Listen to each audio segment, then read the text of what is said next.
What is up, guys? Jordan here. I hope you guys are doing well. In today's video, we're going to be going over how to sell your house, the step-by-step process of selling your house. Now, last video, we discussed the step-by-step process of buying a house. And if you haven't checked that video out, I'll put it on screen now. Definitely go check that video out after this one. But if you are a homeowner and you need to sell your house and you've never sold a house before, or you just want a refresher of what it's like to sell a house, this video is for you. Stay tuned. So some of the reasons you may need to sell your house could be because you are relocating, you got a job offer in another state, you don't want to own this property anymore and you want to go ahead and sell it, or your family's growing, you live in, say, a condo or a townhouse and you want to go ahead and get a single family house. This video is for you. It's going to explain everything that you should expect when it comes to selling that house. So the first step in this process is going to be the initial consultation. This is the step where I'll come over to your house and I will take a tour. You'll show me all the amenities, everything that you love about the house, any upgrades that you did to the house, and we'll go over a price. We'll start looking at comps, what has sold in the neighborhood, what sold in the area within the last 90 days, and we'll get a rough idea of the price. So the next step in this process is going to be setting that price for your house. When it comes to selling your house, I've worked with clients for a few months prior to them even putting their house on the market and getting an idea. And what I like to do is I like to create them a portal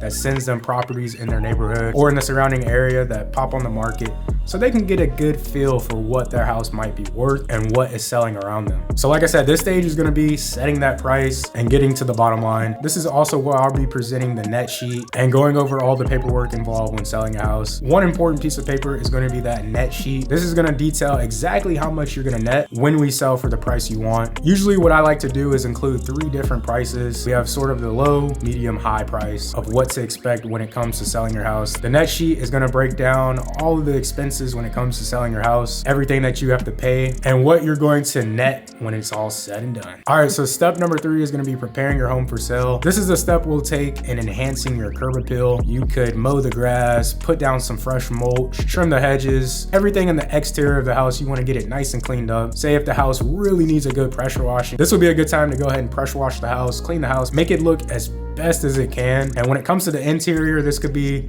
shampooing the carpets, a fresh coat of paint, just getting the house really cleaned up, decluttering, taking things off the kitchen counter, and just making it look very, very clean. If the house is vacant, this could be a time where we could discuss the idea of staging the house. We could hire a company, come out and put some nice furniture in the house to make it look more inviting. All right, so step number 4 is going to be marketing your property for sale. This is the fun part. This is when we'll go ahead and market it to the buyers. This most likely will include putting it into the MLS. When we do that, we're going to be presenting it to all realtors out there that have access to the MLS. And what they will do in turn will be bringing the buyers to your house. This is the time I will be calling all my buyers that I think may want to buy your house. Also, what we can do is host open houses. An open house is a great time to generate potential buyers for your property. Your house will be open to the public, letting people come by and see the house in person. And also, even if they don't want to buy that house, it is a great time, and I highly encourage my sellers to do open houses because it's a great time for feedback. This will be a good time for people to give you feedback on the price of the house, the condition of the house, and just their general thoughts on the house. Piggybacking off of marketing your property is step number 5, showing your home. When it comes to showing your home, I always encourage my sellers to use lock boxes. I would have now put a lockbox on the front door. This way, realtors can come by with their buyers,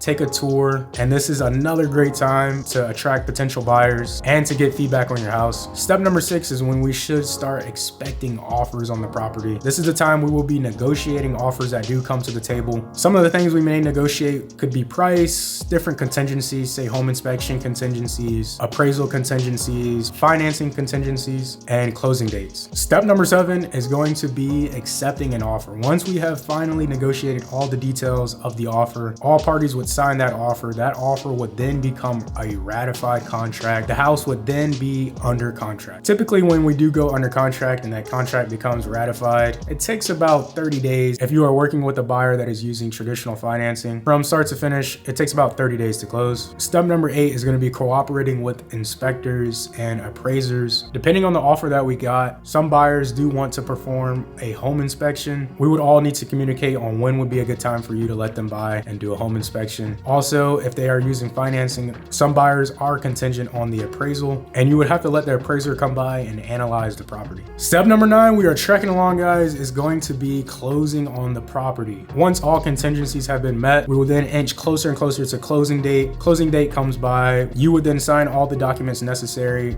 then the buyer would sign everything necessary, and we are officially closed on the property. Step number 10 is going to be moving out. Now, this is something that you could have been doing throughout the entire process, is slowly just getting your stuff together, getting everything boxed up, getting everything ready to be shipped off to your next house. Sometimes sellers need a little more time to move all their belongings out of their property. And going back to step number 6, negotiating the offers, a clause that we can include in the offer is called a rent back, or formerly known as a post-occupancy agreement. This will be a clause that you and the buyer would come to terms with. Say you need an extra week after closing to move all your stuff out. Most buyers are usually willing to negotiate that in the offer.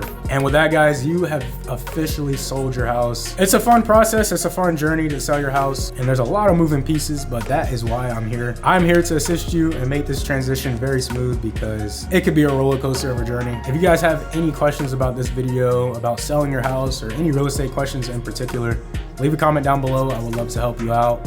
And if you are thinking about selling your house in the Northern Virginia market, let me know. I would love to assist you in that endeavor. My name is Jordan Miller, and it's been a pleasure. Thank you for watching, and I will see you guys in the next video. Peace.